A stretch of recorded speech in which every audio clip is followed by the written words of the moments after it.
This year, millions of Canadians had to make the quick and unexpected transition to working from home, setting up offices in their living rooms, bedrooms, and even kitchens. Now, the federal government has introduced what they call a simplified process for claiming home office expenses.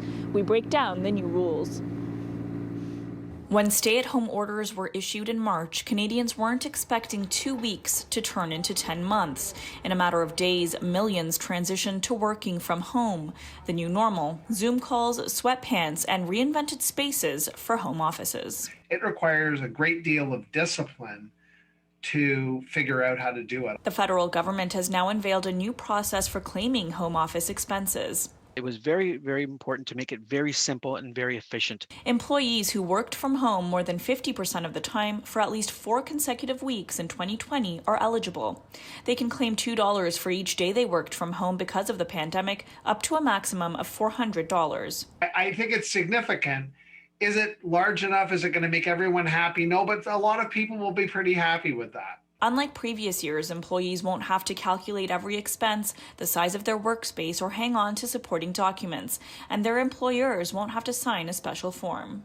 Typically, filling out tax forms is complicated and challenging for people. And when they do something like sort of trying to simplify a process, I think that's going in the right direction. How are you going to ensure Canadians remain honest in this process? At any point, the CRA may review an individual's claim to verify their eligibility. We have trust and faith in Canadians.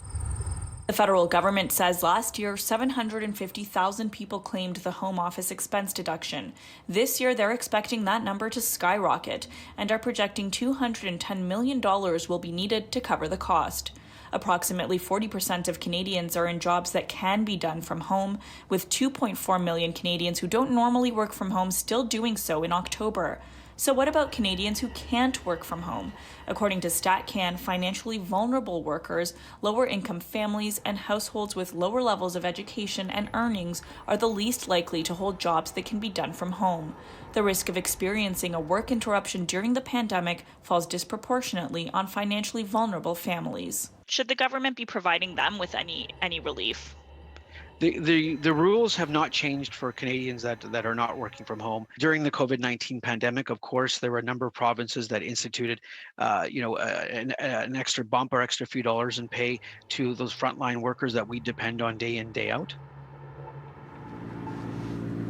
Employees with larger claims can still use the existing detailed method to claim their expenses. As of today, there is an online calculator on the Government of Canada website that can help Canadians calculate their claims, and there's also a list of eligible items.